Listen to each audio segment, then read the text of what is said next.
Hai, selamat datang di Fakta Okupasi Terapi, dan ini adalah Family Session.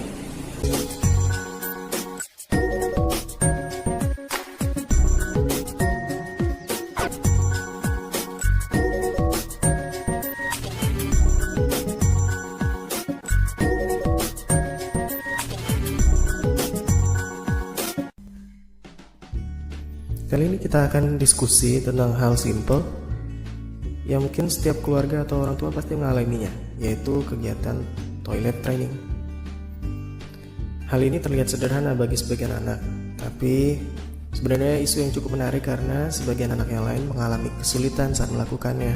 Kita perlu diskusi awal. Toilet training itu adalah kegiatan untuk mengajarkan kemandirian buang air kecil dan buang air besar pada anak-anak. Kapan toilet training sebaiknya dimulai diajarkan? Yaitu sebaiknya pada usia 18 bulan. Apa aja prasyaratnya sebelum mengajarkan toilet training? Ya, kesiapan pertama adalah kesiapan fisiologis, ditandai dengan anak mampu menahan pipis atau minimal dalam interval 2 jam. 2. Kesiapan perilaku dan kognitif, bisa memunculkan tanda kebelet dan bisa memunculkan secara verbal atau non-verbal tanda dari ingin buang air. 3. Kesiapan motorik, minimal bisa menaikkan atau melepas celana, bisa meniru jongkok, duduk, menunjuk, dan menarik celana, dan sebagainya.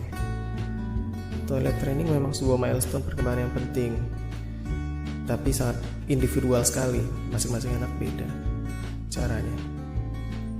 Namun, kita harus sepakati bahwa toilet training itu adalah sebuah insting need, artinya siklus yang pasti dilewati atau dialami oleh setiap orang.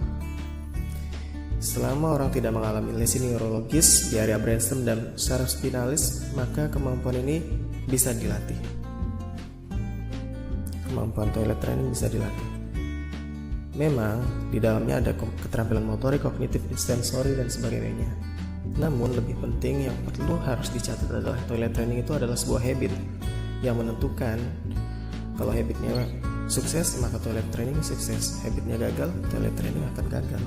Habit yang seperti apa? Nih, 1. Upayakan kita semua mengenali siklus buang air atau jam buang airnya anak ketika anak sudah berusia 18 bulan ke atas. Yang kedua, upayakan mendorong anak untuk rutin ke toilet pada jam-jam tersebut jika baru awal-awal belajar. 3. Stimulasi P-spot itu memang perlu, namun sebaiknya gunakan toilet yang memang digunakan sehari-hari oleh keluarga kita. 4. Dorong anak untuk menyatakan keinginan sejak dini, baik secara verbal maupun gestural.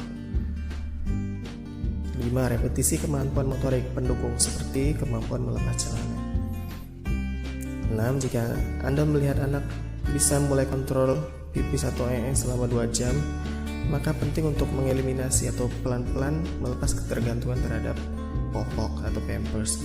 Gunakan pampers hanya saat bepergian saja atau memang lagi dalam keadaan yang susah untuk akses ke toilet. 7. Fokus selama latihan adalah kemandirian toilet training di siang hari. Bagaimana kalau kemandirian di malam hari? Ini sebenarnya keterampilan yang akan dikuasai ketika anak sudah berusia 5 tahun. Tapi kalau sebagian anak bisa menguasai lebih awal, itu gak apa-apa, itu lebih bagus. Tugas kita bersama adalah membantu anak untuk pipis dulu sebelum tidur, tidak minum berlebihan sebelum tidur, dan menghindari minuman berkafein sebelum tidur. Bagaimana dengan kemampuan cebok?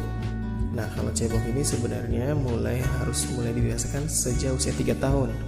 Prasyaratnya adalah minimal anak bisa mengimitasi gerakan dengan 2 tangan. Caranya bisa mengajarkan dengan memakai selang atau gayung, lalu 1 tangan lagi untuk berusaha membersihkan.